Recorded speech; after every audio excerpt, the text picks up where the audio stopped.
സുഹൃത്തുക്കളെ, ഞാനൊരു ബസ് ജീവനക്കാരനാണ്. നിവർത്തികേടിൻ്റെ പുറത്തിടുന്ന ഒരു വീഡിയോ ആണിത്.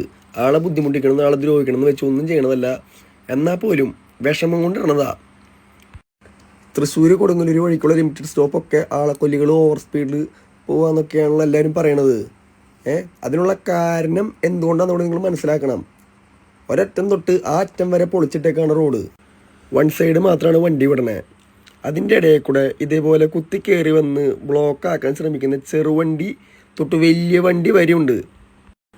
പ്രൈവറ്റ് ബസ്സിൽ എയർ ഹോൺ ഉണ്ടോ, അല്ലെങ്കിൽ പാട്ട് വെച്ചിട്ടുണ്ടോ, കുപ്പി വലിച്ചെറിയുന്നുണ്ടോ, ഇതൊക്കെ നോക്കണ സമയത്ത് ഇതിനെതിരെ ഒരു നടപടി എടുക്കാനും കൂടി ശ്രമിച്ചു കഴിഞ്ഞാൽ വലിയ ഉപകാരമായിരിക്കും.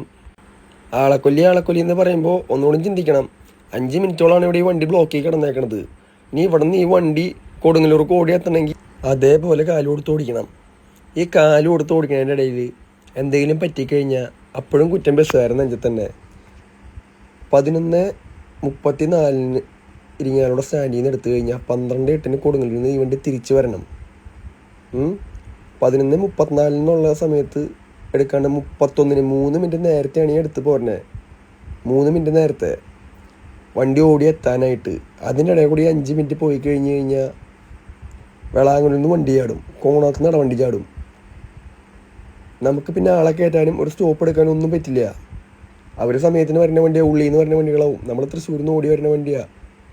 നമുക്ക് 4 മിനിറ്റ് 3 മിനിറ്റ് ഗ്യാപ്പിലാണ് നമ്മൾ വരണേ. ഒന്നാമത് ഈ വണ്ടികൾക്ക് സമയവും പെർമിറ്റ് അനുവദിച്ചിട്ടുള്ള RTOയും വെഹിക്കിൾ ഡിപ്പാർട്ട്മെൻറ്റും ആരായാലും, ബന്ധപ്പെട്ട അധികാരികൾ ആരായാലും ഇതൊക്കെ ഒന്ന് ശ്രദ്ധിക്കുക. നമ്മൾ നമ്മുടെ അവസ്ഥ കൊണ്ട് വിഷമം കൊണ്ടും പറയണതാണ്. ഇതെൻ്റെ മാത്രം കാര്യമല്ല ഞാൻ പറയണേ. ഈ വഴിയിൽ ഓടുന്ന എല്ലാ ബസ് ജീവനക്കാരുടെയും മൊത്തത്തിലുള്ള അവസ്ഥയാണ് പറഞ്ഞു വരുന്നത്.